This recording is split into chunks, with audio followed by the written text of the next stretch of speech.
Well, welcome everyone. We're excited to get started. Thank you for joining us today. I think we have a great panel set up for you. Let me share my screen for a second. We're going to try to save questions for near the end. The event will be recorded, and we're going to start first with Phil, and then we will move on to Orla and Ben. So my name is Jeff Dickinson. I'm Associate Director here at Navitas Life Sciences, and I'll be your host with these great co-presenters. So we're going to talk about pharmaverse, and if you've heard about pharmaverse but not sure where to start, then this will be a great entry place. We're super excited to have Phil Browser from POSIT, Director of Life Sciences, and healthcare, Ben Straub from GSK, who's also the maintainer for Admiral, and Orla Doyle, who's from Novartis and is on the Pharmaverse Council. So we can jump right in, I think. Phil, let me stop my Yeah, share. Do you have, sounds great. yeah. I'm excited to do it. Let me go ahead and share my screen.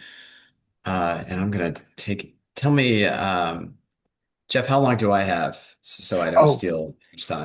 Yeah, so we were thinking you can go 20 to 30 minutes. I think Orla just has a oh, short piece and then that's plenty. Ben. So Yeah, yeah.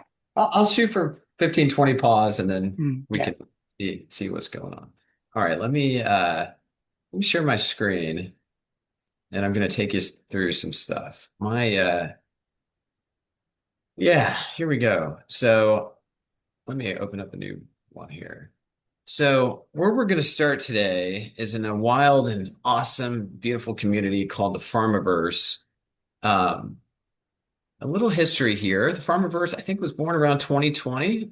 Basically, GSK and Roche were kind of going at the same project of creating free and freely available packages and tools that replicated a lot of the SaaS macros that existed in the community. And the Roche group was doing it through a online GitHub repository. GSK was doing some stuff. GSK was partnering with a group called the Taurus, and POSIT, as you know, was creating a ton of packages. And I think all of us just said, well, why don't we all just get together, and have this awesome jam band, right? Right? Why are we all separated? And so out of that was basically born from end to end all of the core packages that you need for clinical trials. And so you've got the Oak Garden from SCTM, Ben's amazing Admiral for Atom, and then you have just a beautiful array of packages for tables, listings, and figures. And I used to kind of call these like the pharma way. Like there was a GSK way, there's a Johnson and Johnson way, there was a Novo Nordisk way. But I think that's the dust is settling a bit. And I don't mean like that this is a preference, but I would definitely say at this point, most of the small, medium, and newer big pharmas to clinical reporting, I think are standardizing a bit on GT summary for TLFs. And I think a big part of that has been there's some really amazing support for a new landscape called ARD, ARS, if I could spell here. Um, and so if you go online, you can find some really great articles that Daniel's written about the support for ARD from CDISC. And actually, it's pretty amazing. You can even use this AI feature on the GT summary page and say, tell me about ARD with GT summary. And it will tell you all about it. So don't take my word for it. Go see what Daniel and the AI tooling can tell you. And so I do think there's been some other advancements like this. I know GSK has a package for MOX T format. Uh, Johnson and Johnson has tidy TLG. The Taurus crew has created some really great tables packages. So explore them, see which one is a good fit for you. And so around like 2015, 2016. So I've been at POSIT now for about 12 to 13 years.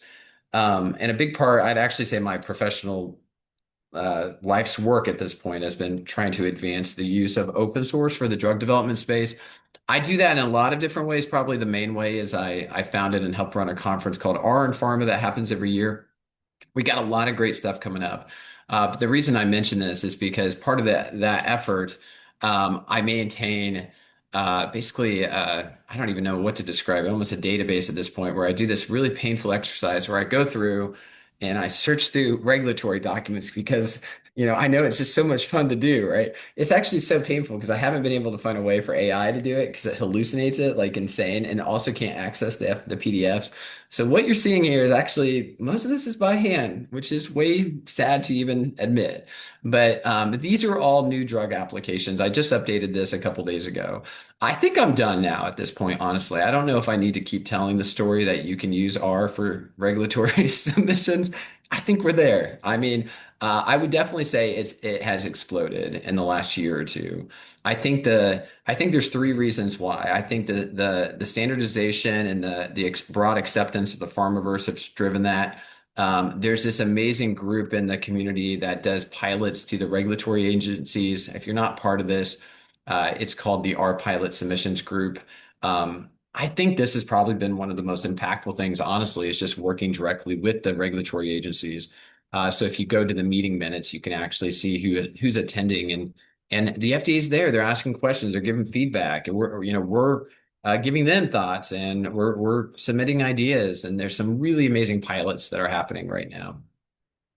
And so through R and Pharma, through the work that I do, I started teaching a workshop on using GT summary and GT and Atom for basically, regular type of hands-on workshops for people to actually get to try things out. And part of that was there was always an ounce of frustration because we'd have to start at Atom and then go to TLGs. And I was like, wouldn't it be really cool if we'd started at the beginning? We worked with raw data to STTM data to Atom data to tables, listings, and figures. Let's just go through the whole stinking process. And around that time that I had that idea, I basically said, not only would I like to do this workshop, but I'd like to give it away for free. I like for it to be completely online. Anyone, anywhere in the world can run the workshop with actually zero cost. And so we did that. We launched what's called the POSIT Cloud environment, and it basically does exactly what I described. It goes from raw STTM context all the way into Atom, all the way into TLGs. And so anyone anywhere can try this out. You just basically can go. I'll see if I can log in here real quick. You can log into it. It will spin up the environment. Ross Ferrugia at Roche helps to maintain the back end. So if you have any feature requests or changes, but I mean, it's pretty insane that in about, I don't know, 20 seconds, you will have a Docker container with all of the clinical data that you can practice with, you can use, and you don't have to pay a penny for it. And I think that's such a beautiful part of the open science focus of the pharmaverse and the reproducibility aspect of what we're doing within the ecosystem. I'll give this a second to launch just so I can walk you through it a little bit. And then I'm going to talk to you about like the next iteration of this and where it's going is my hope to start adding in basically AI elements to it. And I'll give you a quick glimpse into some of that work that I'm doing. I just got back from Japan. I met with 15 pharmas over 2 weeks, actually. And I got to tell you, there's so much interest and excitement for our I keep thinking that maybe Python's going to come around, but honestly, it's still so heavily focused on the R ecosystem right now. And it's kind of a funny thing because I run a nonprofit in addition to the work that I do at POSIT, and the nonprofit's name is Open Source and Pharma, and we support basically all languages. And so a couple of years ago, I went and I said to the board, I said, let's just change R and Pharma to the Open Source and Pharma conference, or let's change it to something else. And they voted it down. And I get it now. It's because basically we're in this wild space where new hires come out of college knowing R, the AI has this amazing context to be able to use R for writing code, which I'll show you. And then in addition to that, there's so many amazing innovations that are happening within the R ecosystem, like Shiny and the tooling and the Pharmaverse. It is really, I would say, never been more popular in my space. And I think that is a really neat thing. And I've always thought that R is just a really great language. And so basically, this is the pharmaverse examples. When you get in here, you can just jump right down into the code. It basically replicates the end-to-end process that I was showing you. So if you want to jump into Atom, you can. The way that we built this is you pretty much can go from the beginning or to the end. So if you scroll down, you should be able to find the SCTM. This is where you can use Quarto documents or R documents and basically run through and do the oak mapping for STTM. It will prep the data, and then that data will flow all the way into the Atom. So you actually can comment out the data here. If you notice, it's ADSL equals pharmaverse ADSL. You can actually build ADSL, and that's the cool thing. I think we do this just in case you make mistakes in the SCTM, then this will continue to work. But if you want, just, I mean, after you run SEM, run this backwards, and you can run these. The other interesting thing was to get the SCTM to work. We had to create a whole new package that Rom and I and some people at Atorus, we had to reverse engineer the CDISC pilot data. So we created the pharmaverse raw data. So there's a pharmaverse raw, which is a data package. You got the pharmaverse STTM, which is a data package, and then you've got the pharmaverse Atom, which is a data package.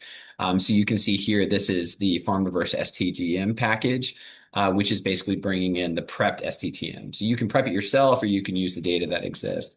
So let's have some fun now. I'm going to go and let's just use AI to kind of show you where I think this is going next, or at least what I'm trying to do with this. So I'm going to load some of this clinical data into Positron. Positron is a free software. You can download it on a desktop. There's absolutely no cost for it. And what's amazingly equally amazing is that the AI tools I'm going to show you are free as well.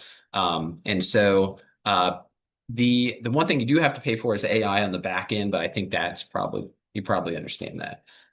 So I'm going to launch a new folder here quickly from R. Basically, I'm just going to tell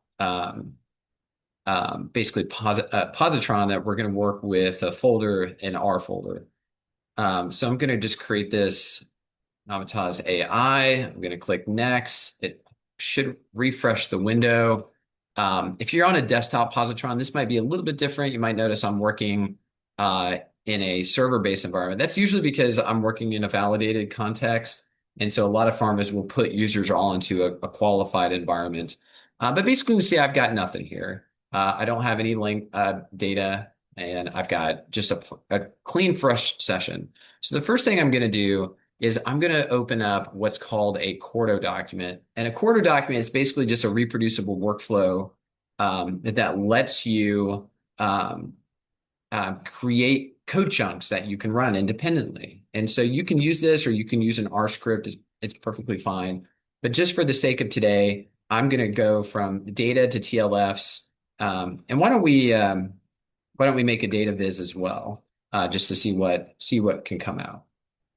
So the first thing I'm going to do is I'm going to put the data into this section. So you'll notice the pharmaverse Atom. Thank you, the Atom team, Admiral, for helping with all of that. And so I'm just going to load ADAE and ADSL. I think I'll probably just use the adverse event data. It's just more fun, I think, just because the columns. And so I'm going to save this file before I get going, just so so I have the context for the AI to work with. So this is the file that's saved, and I've got it in my session. So this is a folder. This is a Quarto document. And now I've got some pharmaverse packages, and I'm going to load the CDISC pilot data. And so it's right here. I can click on it. I can see the columns. I can look at the severity. I can sort things. Let's just look at the severity here for a second and see what we're working with. So AE7 typically is a big one. So we've got mild, moderate, and a few severe cases, 43 within the data. So what I want to do is I want the AI to help me analyze this data. So there's a couple different AI tools that we have at POSIT. They've kind of been merged into one single tool, which I'll show you here in a second. You probably have heard of Claude Code. I like to use it from time to time. Actually, I feel it was a bit painful last night. I was building a pharmacometrics workflow for a workshop later today. and I spent way too much time in Claude Code. So I like Claude Code for software engineering tool, capabilities, but with data, it sometimes can hiccup. So I'll just give you a quick example of what that looks like. So you can all see I'm running R44. I've got ADAE in my session, and I've got Claude Code running. So I'm just going to ask Claude Code like the most basic question you could possibly ask Claude Code, like Data Science 101. And that's just tell me the name of the data in my session. Right? I mean, that is not, that's not hard. And I'm going to tell it not to cheat because what it's going to try to do if it can't figure out the names, it's going to go over here and say, oh, well, I see in your file you have this. And I'm going to say, don't look at my files, right? Because I wanted to just tell me that what are the name of the data sets in my actual R session. And so what Claude Code is going to try to do, and just for the sake of time, it's going to really, really, really try to solve this. And it's going to try to solve this with MCP. It's going to try to build a model context protocol. It's going to go through and try to see if it can build connections or have a tool call. And at the end of the day, having shown this a couple, 10, 20 times now, I don't think it's going to work. And I think it's going to highlight the fact that while Claude Code is amazing for software engineering tasks, for statistical based work, the work that all of us do every single day, all the time, it can hiccup and it can hiccup pretty quickly. And so the expectation is typically on the users now to solve this problem. You as a user have to build the context. You have to have the MCP. And honestly, if you're going to do that, that's great. POSIT gives you a great tool to do that. It's called BTW. You can use BTW to give large language models the capabilities for our users to do the things that they need to do. And so we got you covered. But I think the point I'm trying to make is why does it have to be so hard? You know what I mean? Like I just want to use these amazing tools and I want them to work. And so this is thinking, I mean, gosh, I want to give it an A for effort because it's trying so hard. And it's searching for every available related R tool it can think of. It's forging and pontificating and whatever else with an ing that it can try to do. And it's trying. Oh my gosh, is it trying? Let me check. And so what we've done, and while it's working, I'm going to launch the POSIT Assistant, which is basically the POSIT AI. And it's going to be running on a similar backend. So it's going to be working and running off of Claude, same way. So I'm using the Claude-based models. I'm going to be using it through AWS Bedrock in here. If you're not familiar with that, that's basically like a GXP somewhat approved environment that people use for using foundational models. But you can see that Claude Code just ended up coming back saying, I don't see it. And not only that, like you even have R running. It's like I don't see anything. And that makes sense because what does Claude want? Claude wants me to take all my in-memory data sets, save them to disk, and then point them to disk. That might work. It might work with a SAS data set, but in R and Python, you typically put things in memory and you work with iterations of data. And that's pretty standard. So I'm going to ask the same exact question. I'm not going to cheat or do anything weird. I'm going to copy and paste it directly over to the assistant. I'm going to give this a go and I'm going to let this puppy run. And within like, 2 seconds, it tells me the name of the data sets and it literally tells me what type of data sets I'm working with. I haven't loaded any RAG. I didn't have to do any context. So now I'm pretty much off to the races. And I'm just going to tell it, say, use GT summary just like we did in the pharmaverse examples, and make one TLF, 4 top 5 AEs, and use ADAE data. So this is a pretty complex prompt, right? I'm telling it to use the internal validated package. I'm telling it to make a TLF, but what the hell? Who knows what a TLF means, right? Like I'm not telling it what that means. I know what that means, and you know what that means, but does AI know what that means? I'm telling it to only look at the top AEs, but what's an AE, right? Like, so typically you'd have to solve this by adding context files. But what I've found is most of these foundation models are so incredibly good, you don't even have to do that. And so I'm just going to let this execute, and we'll see what we get out. And so these are probabilistic models. So sometimes if you were to run this and I ran this, we'd all maybe get something a bit different, which definitely is a challenge in this space. But it's still amazing because what I want you to see and what I think is amazing with the pharmaverse is that when these models were trained, they had access to our code like crazy. They had access to pharmaverse code like crazy, and they're incredibly good at writing R code. And in addition to that, they these models and these tools that we're building work from a code first perspective. So we're big believers in the human in the loop review for the GXP context. Like not only should the human be the one help, I mean, especially with in areas of like dosing and things like that, you want to make sure that the human is helping to review the code. It's inspectable, it's reproducible, it's in a reproducible document. The FDA has to reproduce it as well. So we want to make sure that the user is getting the right amount of context. But why not speed that up, right? I mean, what's the difference of going online, finding a bunch of code on GitHub or in some blog or some article, copying that, taking it to Positron, editing it? It's just basically now taking your role and it's sped it up. It's an exponential increase of and honestly, I teach a really complex workshop and I taught it yesterday for the first time in a couple of years because one of the workshops I teach is how to use TensorFlow to build cancer immunotherapy predictions for bindings for peptides. And this amazing workshop, it's very focused on using TensorFlow and Keras as an interface into the deep learning. But those packages all went through wild changes, and the infrastructure went through changes. And so for about 2 years, I couldn't do this workshop. It was probably my most popular workshop from 2018 to 2022. But my colleague here went to a new role. He wasn't able to support it, so I stopped teaching it. And what's amazing, you'll notice I have a new colleague now, Claude. So Claude went through yesterday and fixed all of it. And I taught the workshop with no errors. And I think that's exactly what I'm trying to say. The innovation that these tools can give you is pretty amazing. And so if you're interested in actually building your own models and deploying your own models and productionalizing models, that's a really good workshop. Okay, so back to the pharmaverse. I got my TLF. Looks really good. Top 5 adverse events. Now, there's probably things you might want to have, formats or changes that you want to make, but overall, I'm pretty happy with this. And so the way that this works is that I can go into the code here and I can click on the sections where I want to insert the code. So I can insert this at cursor so I have the code available to me. Or what I typically do is I'll say, great.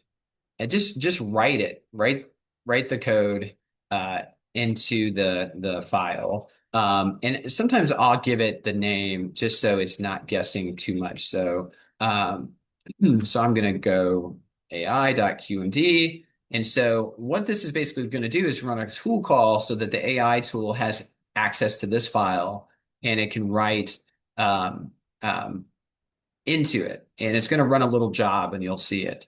And I'm going to say for the TLF because I want it. It might get a bit tripped up being like, well, what code does he want? But what's pretty nice here is that it should be able to go and let's see if it figures out the right location. Sometimes it does, sometimes it doesn't. But if it's successful, it should put it here. And then I have the code for the TLF that I can review, I can inspect, I can run, I can edit, I can play with. There it goes. And so you can see it's using GT summary and it says done. Your TLF code is now in the TLF section. It finds the top 5 EEs, builds a summary. And so I can prove it, right? So I can go over here. I can clear my content, go back to my session, and I can run this and let's see if it works. And so voila, it ran it in the console through the run cell. And I've got my output, which is great. And what's pretty cool is that the AI doesn't stop there for the pharmaverse. There's also AI built into the editor. So like if I'm a SaaS user and I need this to explain to me what this table function is doing, you can just right click and say open inline chat. And this is where you can prompt into your code. The one thing that I like about this is like as a SaaS user, I might say, explain this to me as a SaaS user or show me the SaaS code for this because maybe you want to compare and contrast. Or you can just say, I can say here, write the SAS code for this TLF. And so maybe you want to compare and contrast. Maybe you want to double program. Who knows? But I have found that the models are really, really good at both languages. And so if you're someone in that middle section or maybe more on the SAS side, thinking, well, how do I get over to the R side? I think now it's a pretty amazing place to start because you basically have an editor, or excuse me, like an assistant that's just literally sitting inside these tools. But why this is running, the last thing I'll show you is that let's say I put an extra M here. And so this is summary, right? I'm going to run this and I'm going to get an error. The AI not only lives in the code, not only lives in the assistant, but it also lives here. And I find this to be incredibly good. So if I need the AI to fix this problem, I can click on fix. And if it needs to install a package, and you can see it says right here, oh, this is where your problem is. And so I can play this, I can change this, I can insert into the console. I find that to be incredibly helpful. So if you reference a package that you haven't got installed, it will actually run a job and install that package for you. Um, yeah, it actually said it wrote this. Oh, there it goes. So there's the SAS code. I didn't tell it to write it into the file, but it did, which is pretty cool. I'm going to stop there because I don't want to take up too much time. If I have some time at the end, and people want to see some multi-agent orchestration with the pharmaverse examples, I'm happy to show that. But I'm going to pause there and pass it over to the rest of All the right. team. Yeah, thank you, Phil. Yeah, we'll definitely have some time, hopefully, for questions closer to the end. I'll turn it over to Orla Doyle from Novartis, who is on the Pharmaverse Council, and give us a heads up about that. Hey, thanks everyone. That was really cool, Phil. Thanks for sharing. And thanks for Jeff for inviting us here today. So as Jeff mentioned, I'm part of the pharmaverse Council. So we wanted to take a bit of an interlude and just tell you a little bit more information on pharmaverse and also kind of the journey that I feel our industry has been on in kind of the adoption of open source. I have just a couple of slides and then I'm going to hand you back to Ben to give us a bit of a deep dive on the pharmaverse examples. Okay, so I'm just bringing this up now. Okay, great. Let me go into presenter mode. So hopefully you're seeing my slides okay. So as Phil mentioned, the Pharmaverse is an open source community, and we focus on a lot of the activities that we do for clinical trial reporting, but also some utilities and kind of data generation that we can use to grow and test our tools. We're an ever-growing community, so we have just over about 400 people who have maybe come to Pharmaverse, raised an issue, contributed a new feature, package maintainers. So it's really, really exciting to see those things grow. And I think what's also very exciting is having somewhere that we as people who work in different areas can come in kind of a neutral space and submit those utilities, those contributions, and really have a forum for us to share ideas and work together. So it's ever growing, and there's been a lot of folks who really contribute and keep the community very much alive. And this year we've kind of established different pillars within the Pharmaverse Council that we focus on. So myself and Ross, we're part of the open source software solutions. And really, we look at different software that's coming in. We kind of think about, well, how can we do a good review? What is the governance of packages that sit within Pharmaverse? And also this year, for the first time, we're doing a series of hackathons, which I'll tell you a little bit more about in a couple of slides. We also have a community pillar. So I think as anyone knows who tried to grow a community, it doesn't happen by itself or it doesn't persist by itself. So we really want to make sure that we're kind of fostering that community and then we're kind of enabling people and making sure that it's as good as we can make it. We also have our Fuse working group, so we're part of Fuse, and we're really looking at how we can kind of embed these two pieces together, so the Pharmaverse community within the kind of Fuse working group ecosystem, that have a lot of really interesting themes that kind of relate to what we do in Pharmaverse as well. And then also the future focus. I think you see just from what Phil said, how we interact with software, with our data is changing. You know, how can we think about embedding AI? Where does it make sense? Where is it ready? Where is it maybe not ready? So taking a really healthy, skeptical look at it, but also kind of seeing where is the real potential. So that's one of the things that we're doing there. But I think as anyone can agree, and I think, again, Phil alluded to it, we've been on quite a journey in the use of open source. And a lot of this survey data relates to the usage of OR.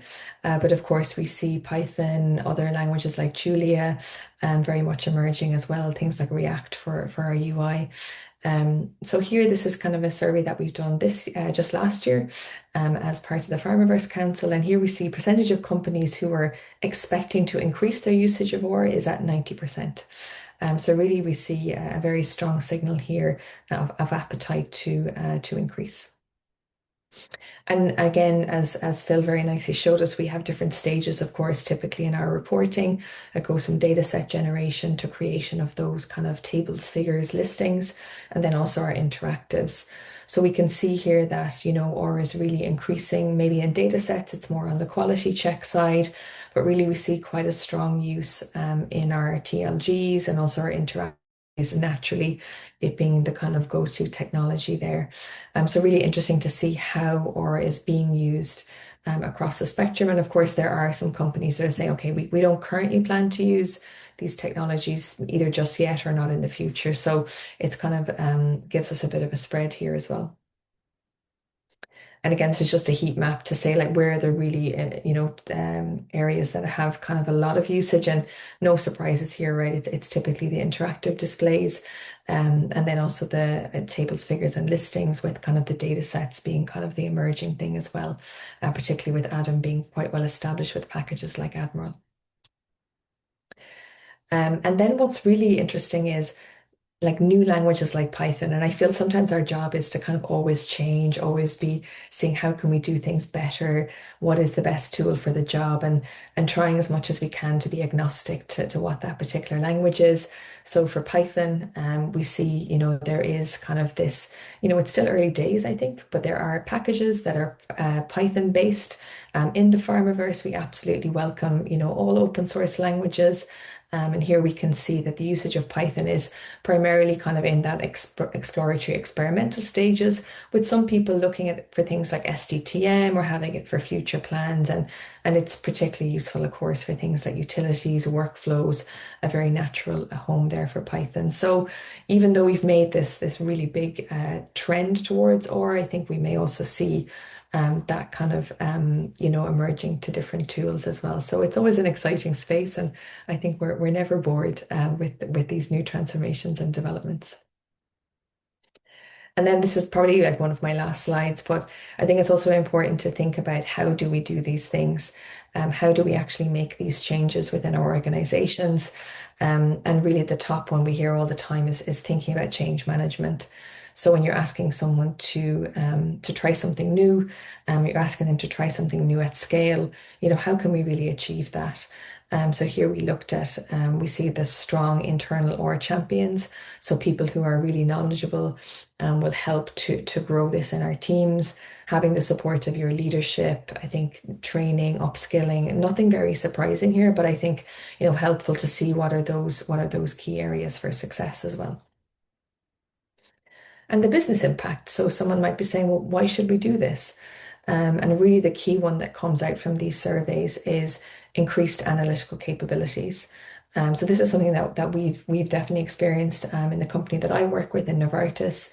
When you get a request to do perhaps a more complex analysis, those really state-of-the-art methodologies, they tend to be there in OR at our fingertips. So being able to pick those up, being able to use them, also being able to kind of see our data interactively is really a game changer, I think, in areas like OR. We do see cost saving compared to legacy tools as being one that companies have reported. Also things like collaboration, I think not just across teams, but also the fact that we have this forum through pharmaverse for collaborating across industry. And classical things like reproducibility, reducing time and quality as well, coming towards the bottom of this graph here. So I think again, those things are probably a lot of the drivers as well for how we kind of make the case for these kinds of changes as well in our ways of working. So I just have a few ones on how to get involved. So if you're new to pharmaverse, please do visit our website. We have a charter for kind of how we want to work together. We also have a lot of information on how you can contribute. You can contribute in a very simple way. You know, maybe you find a bug, you don't have time to fix it, that's okay. Please do raise issues. Maybe you have more time, you might want to contribute a feature, or maybe you have a package that you want to contribute. So there's lots of different ways to contribute, and maybe that also ebbs and flows at different times as well, in your own availability. So anything is very, very welcome. Also, we have a Slack, so maybe you just want to hear what people are talking about. We have kind of a nice rich community here, so pharmaverse.slack.com. Please do join us. There are different channels for different packages as well. So we'd love to see you there. And, you know, even if you have a question or you're kind of very new or you're very established and you want to contribute something, again, I think a great way to tap into the community and get that really quick real-time feedback from folks who are maybe doing similar work to yourself. And finally, what we're doing this year for the first time, so this is with myself and Ross and also Nick from J&J, who's also on the council, is we're running hackathon series. So what we do is we take a particular package from pharmaverse. We work with the maintainers to identify some issues where we might want to improve the package. And we then have focus time with the experts, so the maintainers of that package, where we get on a call, we invite you to come along, and we work through issues together in a hackathon style series. And then a few weeks later we'll have a wrap up as well. So Ben, who's on the call here, will be joining us for the next hackathon. So we're very, very grateful for everyone's time, both for the people who come as mentors and also the people who come as participants. Again, for us, this is a way we want to bring new people into the community. I think sometimes there might be perceived barriers to entry to open source. So sometimes you just need someone to come along and say, hey, it's not so scary in here. And there's loads of different ways to contribute as well. So we hope that this gives you a bit of a flavor of who we are in Pharmaverse, what we do, and how we want to kind of build and foster that community and make it sustainable and inclusive for everyone. So thanks again for your time. And I'm going to hand it over to Ben, who's going to get into a little more detail on the Pharmaverse examples. Great. Thank you, Orla. Yeah, thanks, Orla. Ben. I'll share screen.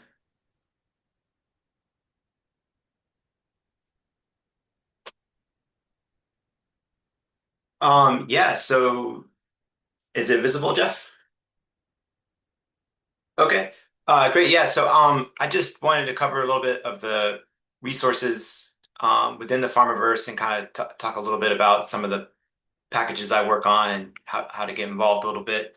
And I do want to say, like, being involved in this open source ecosystem has exposed me to a lot of really cool ways of working, whether that's AI tools or art package development or just becoming a better art programmer. So I think, wherever you're at in your skill level, joining into these initiatives can really help your career and your personal growth. So I realize, like, we're all busy with our day jobs, but just even contributing a little bit can I think really add a lot of benefits to your growth.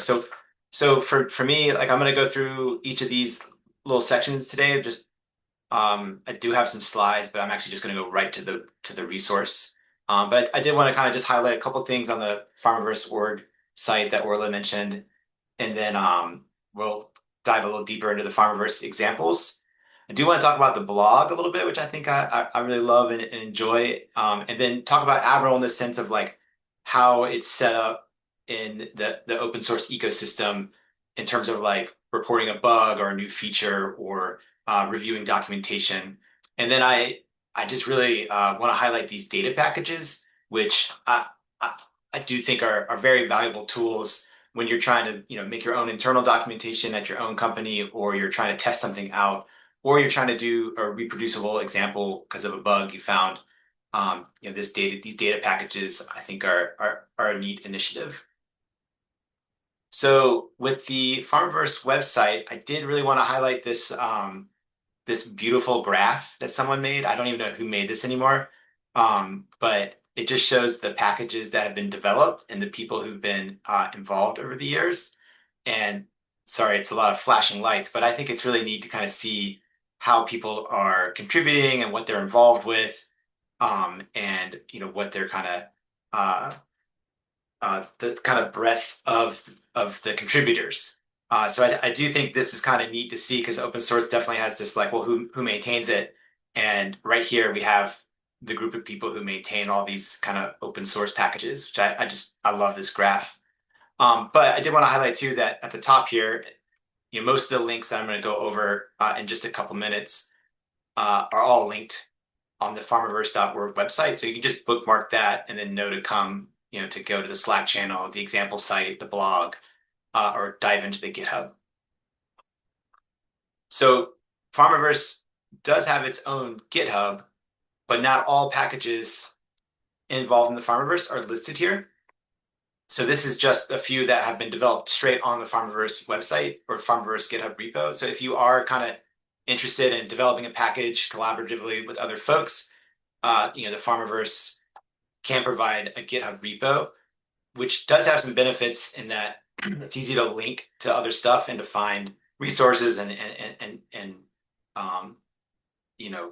develop a website. Those kind of things are already built here for you.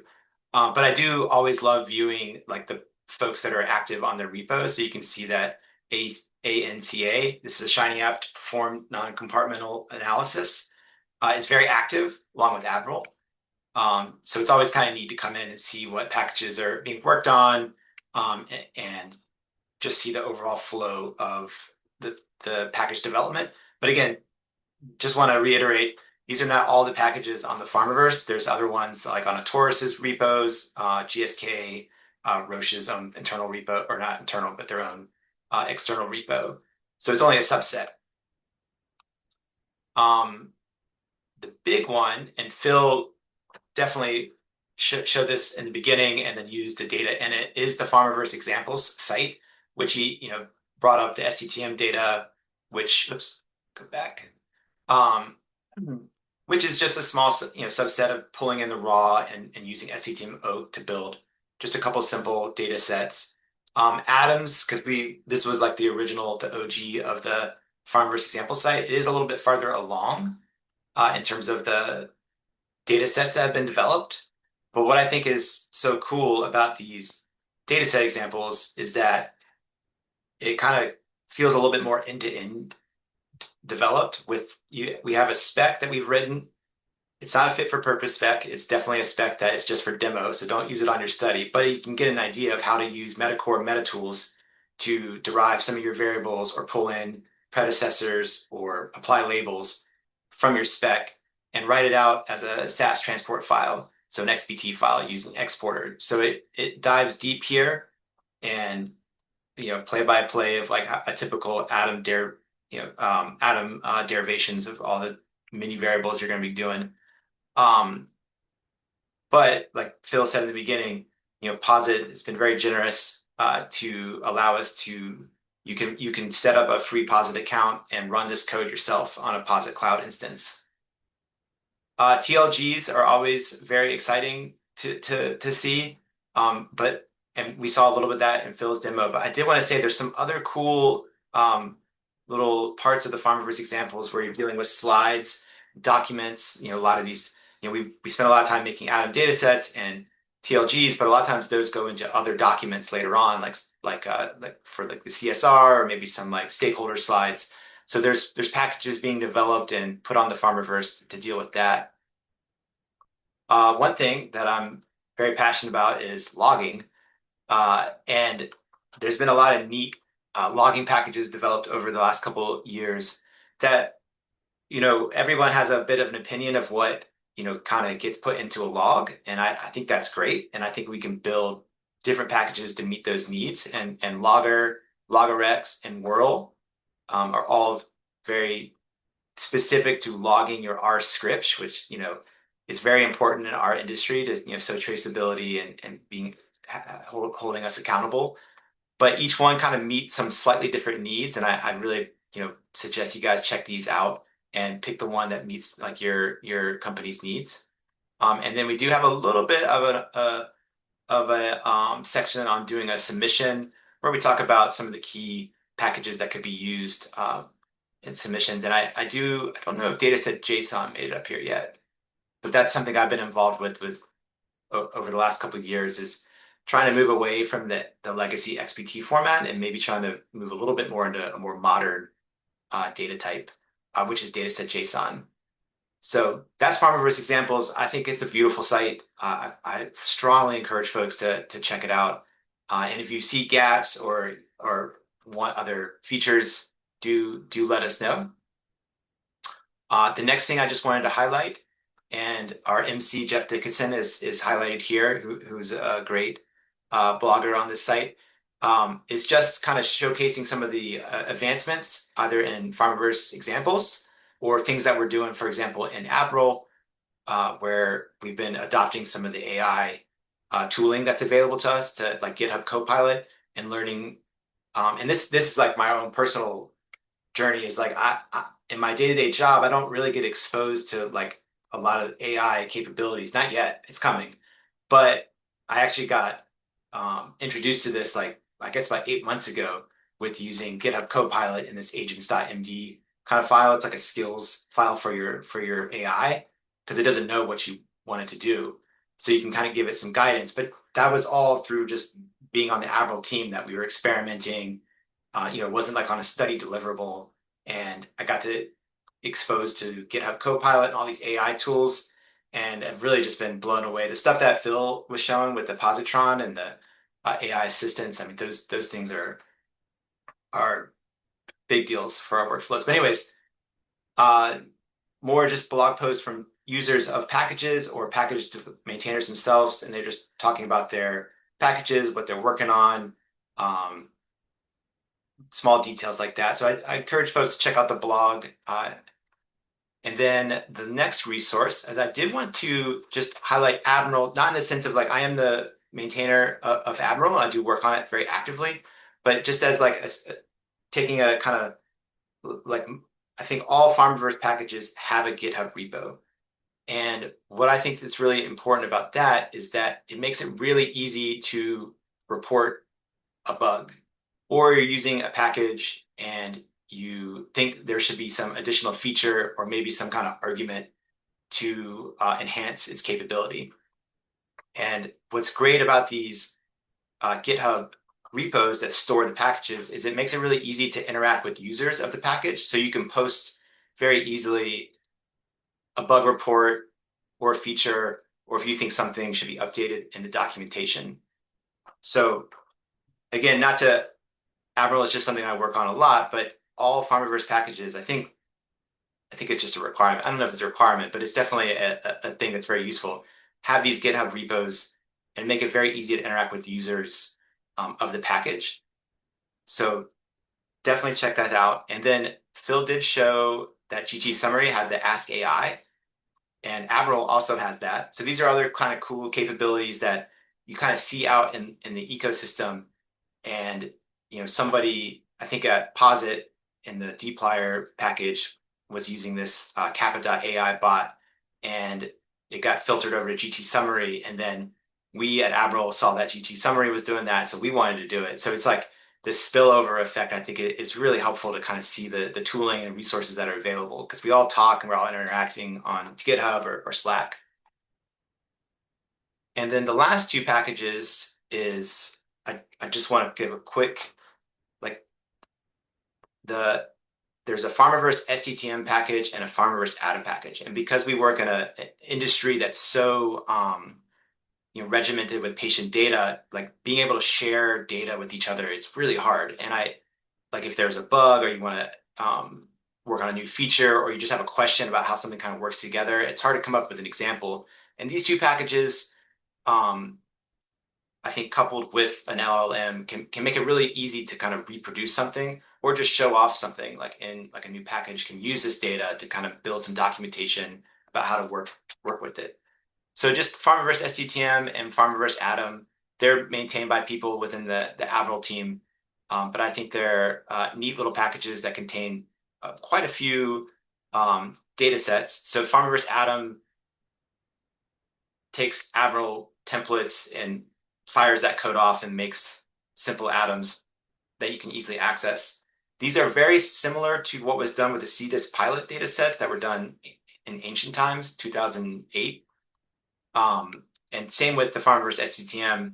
This is just a straight copy of that data, but they have been over time, because that data is so old, they have been re-engineering that data to kind of meet today's standards. So in this change log here, you can see what folks are doing.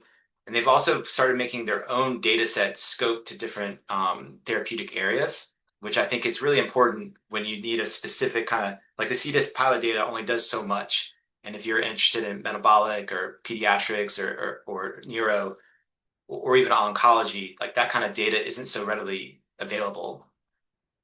So do suggest to check these out when you have time. And that is my whirlwind tour of some of the pharmaverse resources available for folks to make use of. I think this is a very great space to be involved in. Just the exposure to different ways of working and new ideas. It's very fast, and I think our industry is changing rapidly. So being involved in these kind of initiatives, I think, can really help. So that's it, Jeff, for me. Great. Thanks, Ben. And thanks, everyone. I'll check and see if we have some questions. But first, maybe, I don't know, Orla and Ben, if you could just say, maybe just briefly about what internal adoption has looked like in terms of R and open source within your companies, just in a general way.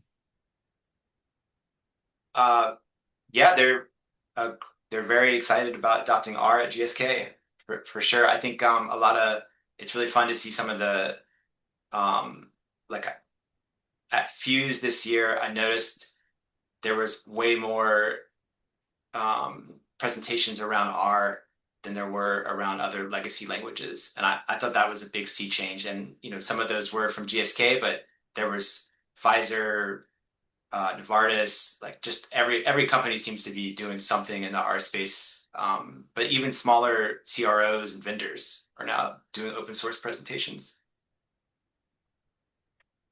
Yeah, I think similar perspective here at Novartis.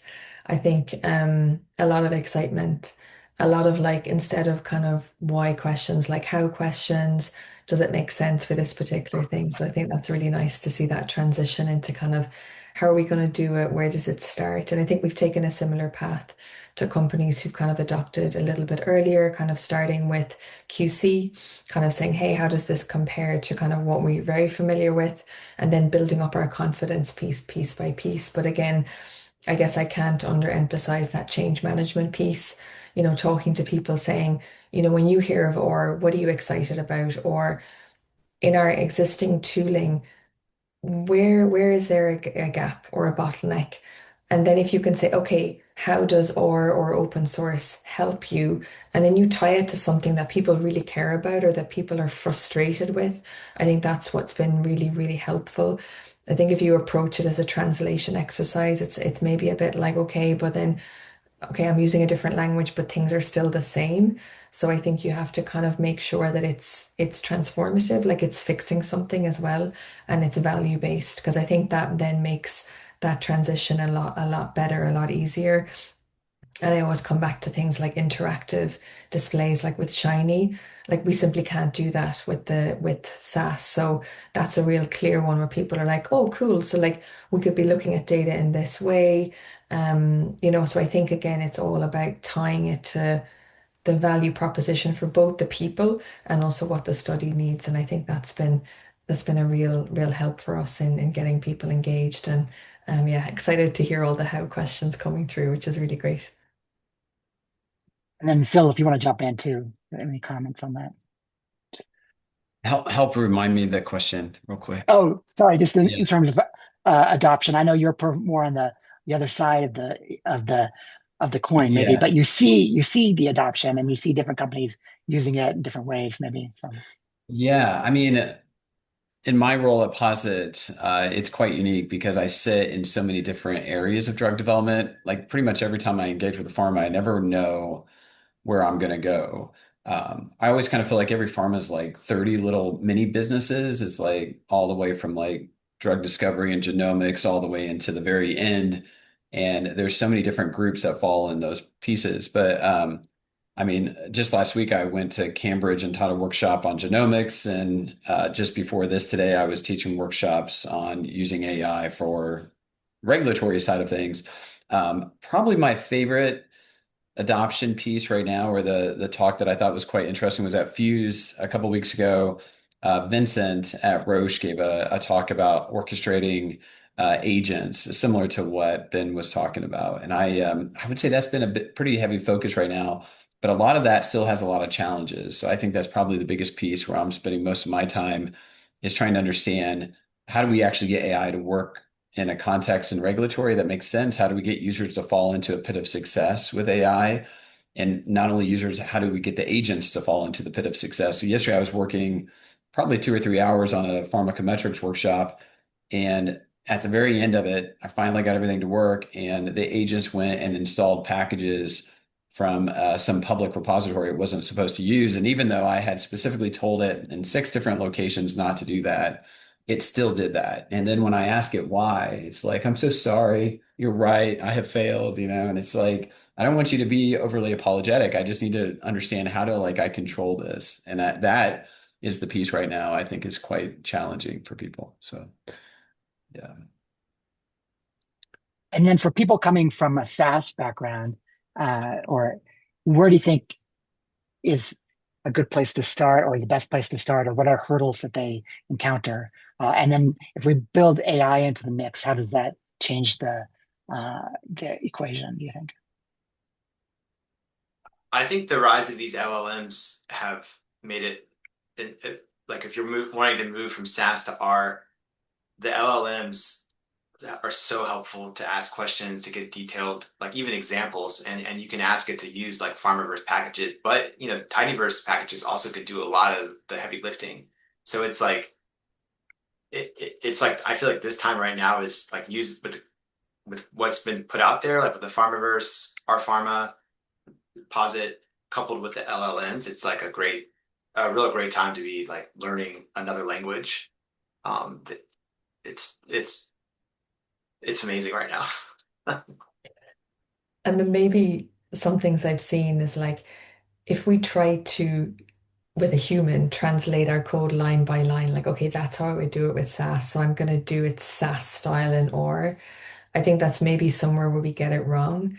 I think, I mean, obviously, this is the ideal situation, but kind of learning the R based or the Python based, like the native way to do it. I think if you can try to start from there, it will set you up better, even though it might be a little slower to start with. And thinking of functional programming, it's so easy to make your own functions, packages in R. It does take, you don't get it out of the box, right? You have to learn how that is. But exactly to Ben's point, like you can ask a lot more kind of detailed questions with an LLM to be like, okay, if I was to translate this into a function, what would it look like? And, what are the best practices? So I think we shouldn't see it as like a translation exercise, but maybe like a refactoring exercise. And maybe that sounds super pedantic, and I'm sorry. But yeah, just that we kind of use the benefit of the language. So that then again, you yourself can do more, can do different things. And then again, it's a value add for you. I think that's where I kind of see it going really well. I think on the SaaS side, the last thing I'd mention is that I'm starting to see this world where it's not like, let's go from SaaS to R. I think that's fine.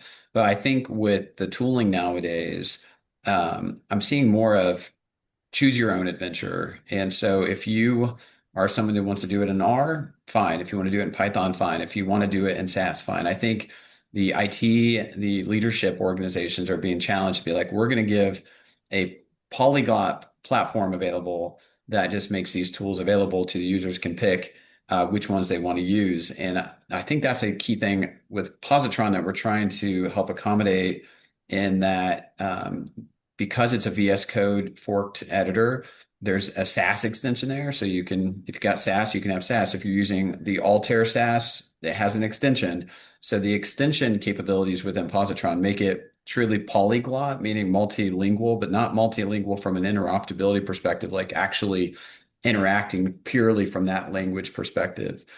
So that's an interesting thing. And then someone asked about like the agents piece.